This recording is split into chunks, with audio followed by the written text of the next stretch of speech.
Hi guys, welcome to GK போர்ட்ஸ் பெட்டி channel. நம்ம சேனலை சப்ஸ்கிரைப் பண்ணாதவங்க சப்ஸ்கிரைப் பண்ணிக்கோங்க.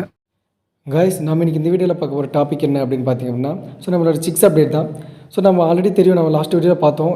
நம்ம ஃபின்ச்சஸ் பார்த்திங்க அப்படின்னா 4 எக் வச்சு 4 சிக்ஸ் ஹேட்ச் ஆச்சு. 100% ரிசல்ட் நம்மளுக்கு கிடச்சிது. இப்போ வரைக்கும் அந்த ஒரு 20 டேஸ் ஆச்சு, 20 நாள் ஆயிடுச்சு இப்போ வரைக்கும். 20 நாளும் அந்த சிக்ஸ் சூப்பராக காப்பாற்றிட்டே இருக்குது. அந்த சிக்ஸுக்கும் ஃபெதர்ஸ்லாம் பார்த்திங்க அப்படின்னா ரொம்ப சூப்பராக வந்துருச்சு. மேபி இன்னொரு 3 to 4 டேஸில் நெக்ஸ்ட்டு விட்டு வெளியே வந்துட்டு அது ஓன் ஃபுட் எடுக்க ஸ்டார்ட் ஆகும் அப்படின்னு நான் நினைக்கிறேன். ஏன்னா ஃபின்ச்சஸோட nesting period nesting out period பார்த்திங்க அப்படின்னா பிலோ 1 மந்த் தான். ஒரு மாதத்துக்குள்ளேயே சிக்ஸில் வெளியே வந்துட்டு அது ஓன் ஃபீட் எடுக்க ஸ்டார்ட் பண்ணிக்கும். இப்போ வரைக்கும் பார்த்திங்க அப்படின்னா அதோட பேரண்ட் போர்ட்ஸ் தான் அதுக்கு ஃபீட் பண்ணிகிட்ருக்கு. அப்படியே உங்கள்கிட்ட முக்கியமான விஷயங்களை ஷேர் பண்ணிக்கணும் அப்படின்னு நினைக்கிறேன்.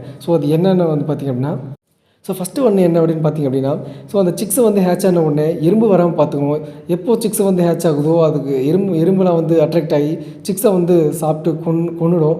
அதனால் இங்கே எறும்பு வராமல் பார்த்துக்கணும். அதுக்கு என்ன பண்ணணும் அப்படின்னு பார்த்திங்க அப்படின்னா, பக்கத்தில் மளிகை சாமான் கடையில் போய்ட்டு எறும்பு சாக் பீஸ் வாங்கிட்டு ஒரு கோடு போட்டு அந்த கேஜை சுற்றி கோடு போட்டு வச்சுட்டிங்கன்னா எறும்பு வராமல் இருக்கும்.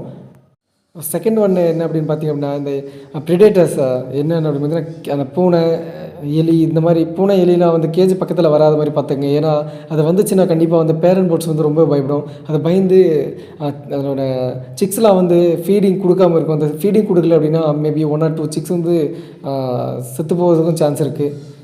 மூணாவது என்ன பார்த்திங்க அப்படின்னா, ஒரு கான்ஸ்டன்ட் பிளேஸ், அது நம்ம எப்போ அது எக் வைக்கிறப்போ எந்த பிளேஸில் கேஜ் வச்சோமோ அதே பிளேஸில் கேஜ் மெயின்டைன் பண்ணுங்கள். ஏன்னா நீங்கள் கேஜ் பிளேஸ் மாற்றிட்டே இருந்தீங்க அப்படின்னா கண்டிப்பாக அந்த போர்ட்ஸ் டிஸ்டர்ப் ஆகிறதுக்கு சான்ஸ் இருக்குது.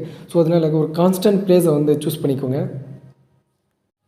அதே மாதிரி நம்ம சிக்ஸை ஹேட்ச் ஆனதுக்கப்புறம் நான் என்னென்ன ஃபுட் மெட்டீரியல்ஸாக கொடுத்தேன் அப்படின்னு பார்த்திங்க அப்படின்னா, நார்மலாக கொடுக்குற மாதிரி தெனை, கொத்தமல்லி, இந்த ரெண்டுமே கொடுத்தீங்க அப்படின்னா அது அதுக்கு தேவையான கால்சியம், விட்டமின், ப்ரோட்டீன்ஸ் எல்லாமே அது கிடச்சிரும். அதுவும் இல்லாமல் அதுக்கு அடிஷ்னலாக நம்ம எக் ஃபுட் வைக்கக்கூடாது அப்படின்னு சொல்லியிருந்தோம். ஏன்னா அது எக் ஃபுட் வச்சிங்க அப்படின்னா மேபி டயேரியா வரதுக்கு சான்ஸ் இருக்குது அந்த சிக்ஸுக்கு.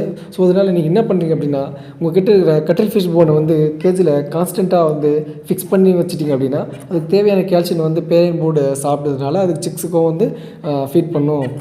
ரொம்ப முக்கியமானது என்ன பார்த்திங்கன்னா, தண்ணி சேஞ்ச் பண்ணிகிட்டே இருக்கணும். கண்டிப்பாக தண்ணி சேஞ்ச் பண்ணணும். எப்போது சிக்ஸ் வந்ததோ அப்போதுலேருந்து கண்டிப்பாக தண்ணி சேஞ்ச் பண்ணிகிட்டே இருக்கணும்.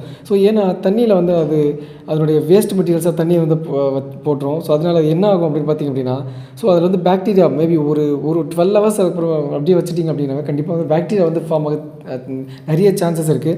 அதனால் நீங்கள் முடிஞ்ச வரையும் டெய்லி ஃப்ரெஷ் வாட்டர் சப்ளை நீங்கள் எழுந்த உடனே மார்னிங் டெய்லியும் அதுக்கு ஃப்ரெஷ் வாட்டர் சப்ளை பண்ணுறதுக்கு பாருங்கள். லாஸ்ட் ஒன் என்ன அப்படின்னு பார்த்திங்க அப்படின்னா, நம்ம டிஸ்டர்ப் பண்ணக்கூடாதுங்க. நம்ம போர்ட்ஸ் கேஜை எப்போவுமே டிஸ்டர்ப் பண்ணவே கூடாது. அது சிக்ஸ் எடுக்கிற அந்த சிக்ஸை கையில் எடுக்கிறது, அதுக்கப்புறம் கிட்ட போய் பார்க்குறது, இந்த மாதிரி இதெல்லாம் பண்ணாமல் இருந்தோம் அப்படின்னா கண்டிப்பாக அது டிஸ்டர்பன்ஸ் இல்லாமல் இருக்கும். ஏன்னா ஃப்ரீயாக இருக்கணும். போர்ட்ஸ் நம்ம ப்ரெஷரில் வச்சிடக்கூடாது. போர்ட்ஸ் ப்ரெஷர் ஆச்சுன்னா அது ஃபீட் எடுக்கலாம் சிக்ஸுக்கும் ஃபீடிங் பண்ணாது. அதனால் சிக்ஸோட க்ரோத் ரொம்ப லேட்டாக க்ரோத் ஆகிறதுக்கு சான்ஸ் இருக்குது. மேபி அது அதனோட நியூட்ரிஷன் டயட்னால் செத்து போகிறதுக்கு சான்ஸ் இருக்குது. நீங்கள் முடிஞ்ச வரையும் டிஸ்டர்ப் பண்ணாமல் இருங்க. சின்ன பசங்க வீட்டில் யாருன்னா அந்த கேஜ் கிட்ட ரொம்ப கிட்ட போயிட்டு பார்க்குற மாதிரி அலோவ் பண்ணாதீங்க. மேபி பார்த்துக்குங்க, தொலைவாக இருந்து பாருங்கள், தூரமாக இருந்து பாருங்கள். அந்த கிட்ட போயிட்டு அதை டிஸ்டர்ப் பண்ணுற மாதிரிலாம் ட்ரை பண்ணாதீங்க. அவ்வளோதான் கைஸ். இதை மட்டும் ஃபாலோ பண்ணுங்கள். உங்களோட சிக்ஸும் பார்த்திங்க அப்படின்னா ஈஸியாக ஃபாஸ்ட்டாக க்ரோத் ஆகும். ஓகே கைஸ், நம்ம வீடியோட எண்டுக்கு வந்துட்டோம் அப்படின்னு நினைக்கிறேன். இந்த வீடியோ உங்களுக்கு பிடிச்சிருந்தால் லைக் அண்ட் ஷேர் பண்ணுங்கள். நம்ம சேனலை இன்னும் சப்ஸ்கிரைப் பண்ணாத நண்பர்கள் சப்ஸ்கிரைப் பண்ணிக்கோங்க. சப்ஸ்கிரைப் பண்ணது மட்டும் இல்லாமல் கூடவே அந்த நோட்டிஃபிகேஷன் பெல்லும் ப்ரெஸ் பண்ணிக்கோங்க. ஏன்னா அப்போ தான் நான் அப்டேட் பண்ணுற வீடியோஸ் உங்களுக்கு உடனே ஒரு நோட்டிஃபிகேஷனில் வரும். ஓகே கைஸ், நெக்ஸ்ட் வீடியோவில் பார்க்கலாம். பாய்.